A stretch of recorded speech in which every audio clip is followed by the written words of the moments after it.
Heyo, and welcome back to another Adults Play Minecraft SMP episode with Zeba. I'm going to be showing you guys how in this episode, I think I might have just become the richest one on the server.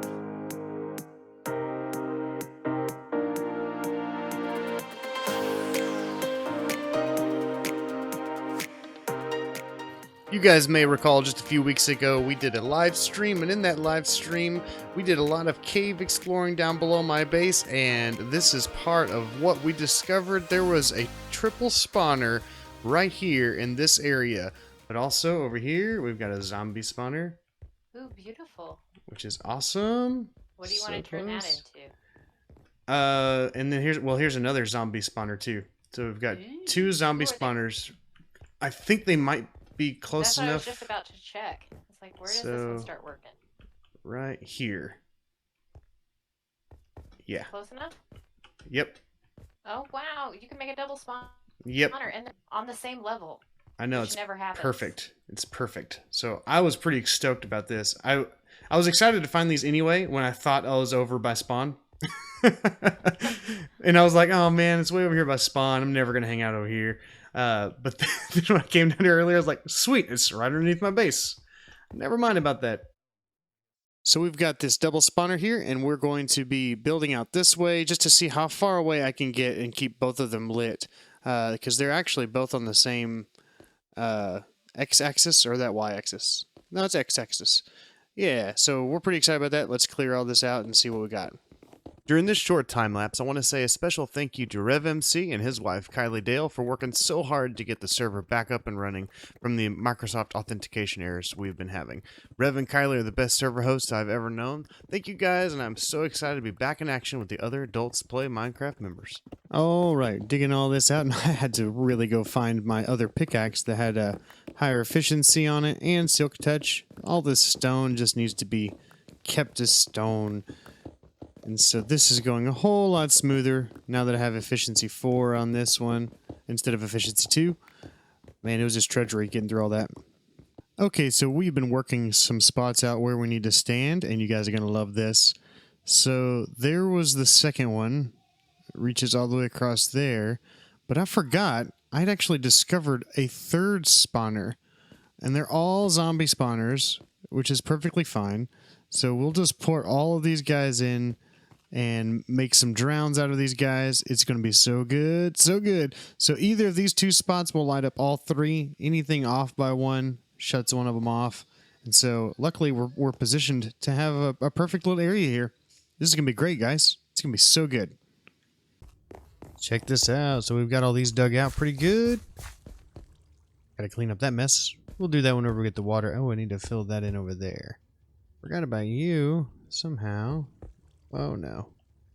There we go. And there's one more over there I need to fill in. And then we are going to put our input, our drop chute, right here. And so this will come down. They'll land right here. I'll put another hopper in there. I just need to get the measurements here. Put another hopper here, and they'll fall in. And this is where we take them out. Okay, we've got all the little water canals put in. I'm not sure exactly how efficient this is going to be. Let me show you guys what we had to do up here. So let's just toss. I can't toss that down anywhere. Let's just dig a little spot here. Put a torch in so we can see. So the two spawners that are directly across from each other are both coming this way, and then they're going to have to make a turn. I'm not sure how that's going to work right there. So we might... I left this up here so we can come and check on it and see to make sure that they're not getting hung up too much. If one or two get stuck there, I'm not too concerned. I just don't want a pile of them. And I did put some ice down to help push them along. And so that should work. They should fall down in here. The other spawner shouldn't be a problem because it's just coming straight in. And so I'm not sure how the efficiency is going to work, but we'll have to see how this works. So right now, we're going to get each spawner activated and ready.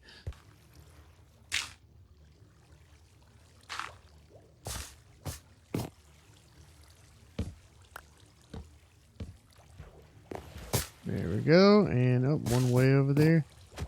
Ooh, I can reach it.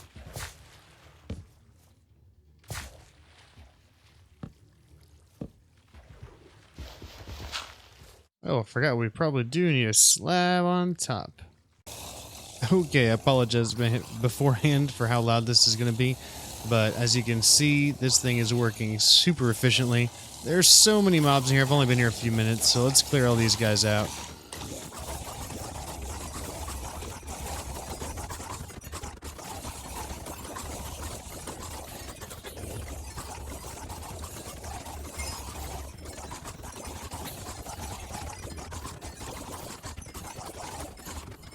Alright, that was about three and a half levels worth, I think. Fantastic. I'm loving this. It's such a good find. And I just love having these so close that they all work. It's so cool. We still gotta figure out what lighting is down there. Look at all those drops. Oh my gosh, 64. Look at all that already. That's how much Rotten Flash came out. Amazing. Well, this is the end result for the most part. I need to get some more darker colored glass. I think I've just been using gray glass, and that seems to look okay. It's not too terribly dark. You can see in just fine. Maybe even put some iron bars there once I get enough iron and stuff. But this is the end result. This is looking pretty cool. I'll eventually convert this later on to maybe like a trident killer situation. That way we can just auto do it and we don't have to do this. And yeah, so what I've designed here is right now all of them have the light source high enough to where they won't be activated. That was just some residue left over from when they were converted earlier. Get out of there. I can't hit him. He's invisible. There we go. But if we stand on this plate, then it kicks off all those lights inside there and allows it to become active. That way this isn't running when we're just randomly around here. I didn't want that to happen. I didn't want to create any server lag. So this is a pretty cool system so far. We've got tons and tons of drops, and I've been sorting them through here. A couple of these chests, like this one, will run into a furnace so that we can smelt that stuff up and get some iron blocks made out of that. But that's kind of it, and right now it's just kind of going in here until I can build up a storage system in the back to port it to all these rest of the chests there. But this is pretty exciting. I like what's happening here. I like that this is going. Here's an on-off switch in case you don't want to stand on the plate for some reason, or you want it to be on when you're roaming about. Well, we have been doing lots of work on this area. I've modified it quite a bit. I actually put in the trident killer, which is just fantastic. As you can see, we got some mobs hanging out in there. So if we just kick this bad boy on, it will tear them up. Look at it go. Nice. I have had an occasional one glitch out, so I have not made this perfect for AFKing yet. Truly AFKing anyway, but you can sit here, and as long as you're kind of paying attention, looking at the screen, watching some videos off screen or something, then you can catch when a mob gets glitched through the wall.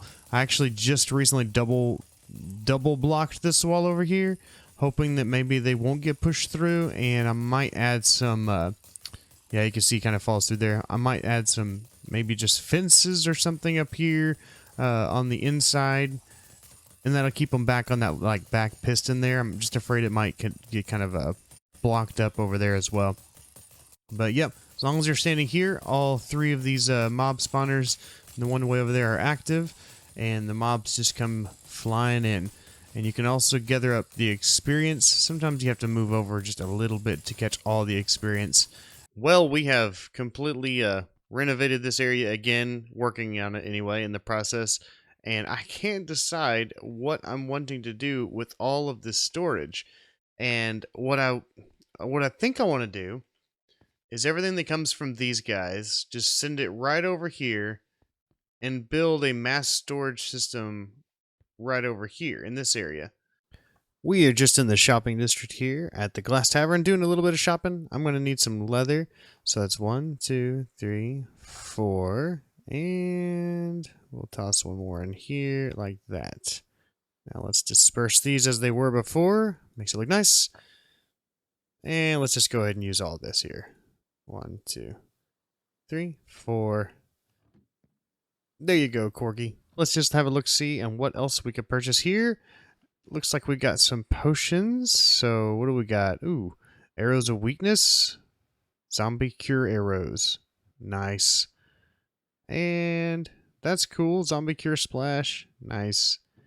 And fire resist. Yeah. So 9 fire resist for 1 diamond. Let's do that. 1, 2, 3, 4, 5, 6, 7, 8, 9 for 1 diamond. I'm going to go ahead and buy the rest of those. Let's get rid of some of this, though. I need somewhere to put these potions, that's for sure. Got any extra shulker boxes? So we'll make potions. Oh, wait. I have a potion box, don't I? There it is. I knew I had a potion box somewhere. Let's just put you there. 1, 2, 3, 4, 5, 6, 7, 8, 9. Nice. I already have some Dragon's Breath and stuff in here. I could donate this for some more potions later on, I guess. But let's go ahead and buy out the rest of this 9 here. 1, 2, 3, 4, 5, 6, 7, 8, 9. That is right. 9 for 1 diamond. Done. Sweet. Thank you, Korgi. Okay, what I think I've decided to do, started clearing out a bunch of space back here. I think we're going to go with the multi-item sorter, SilentWhisperer modified from Tango Tech's multi-item sorter. And he modified one to where it was actually single wide like this instead of double or triple spaces and things. And so I like that. It's a little bit more dense. Seems to be more appropriate for this space.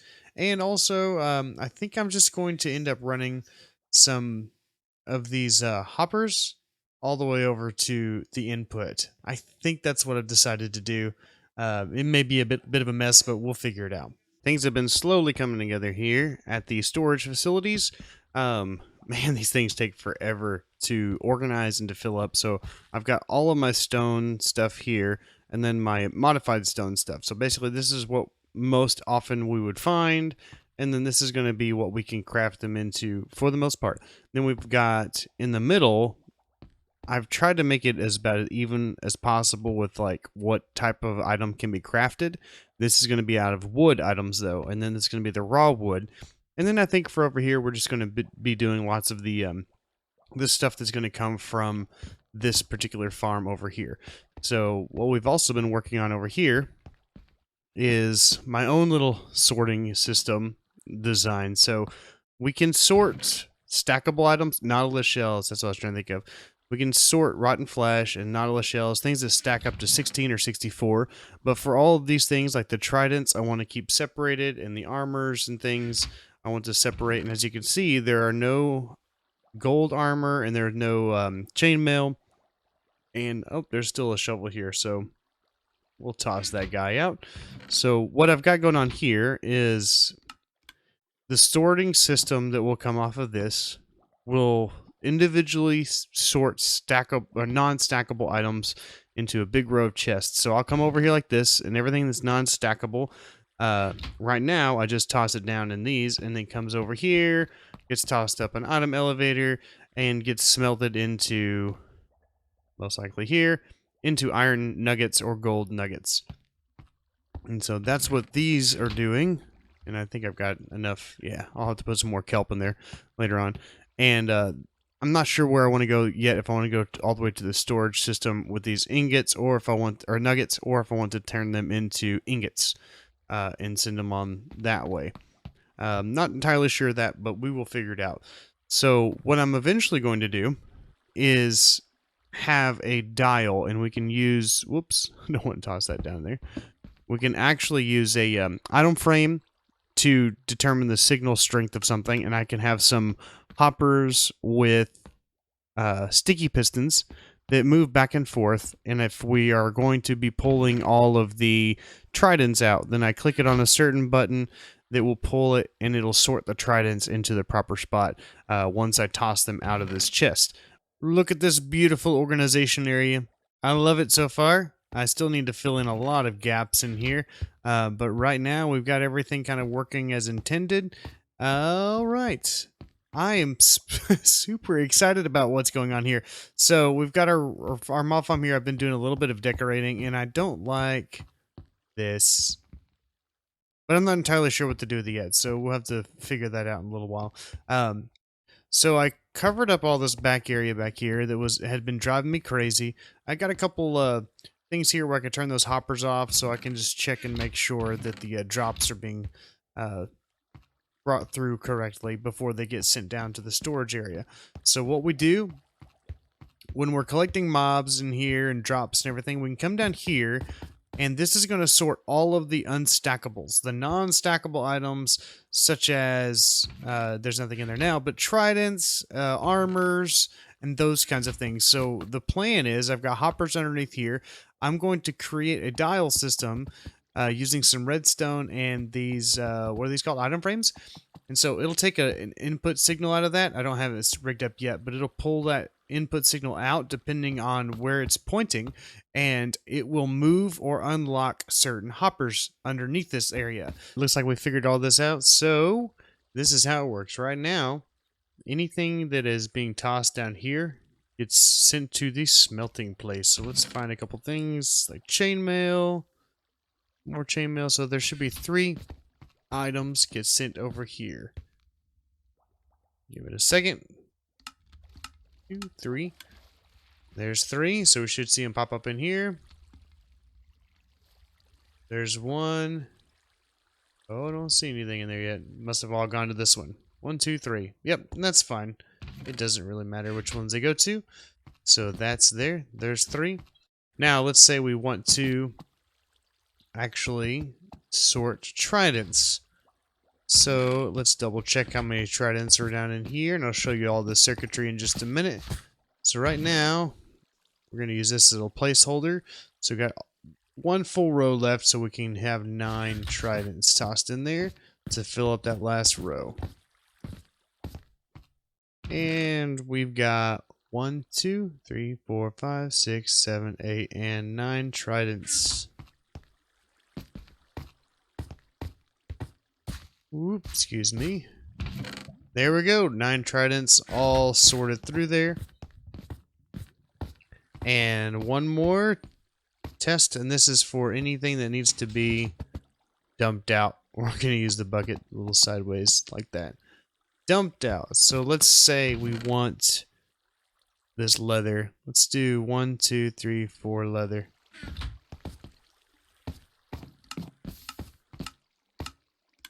And there it is, 4 leather get tossed in there. We shouldn't have any leather get caught in these. Nope, so nothing in here. No leather should be stuck in any of these. Alright, now let's talk about this circuit. So, pretty simple. Whenever the signal strength is not strong enough, that's not pushing any of these pistons out, which means this hopper chain, let me just go back and reset it for you.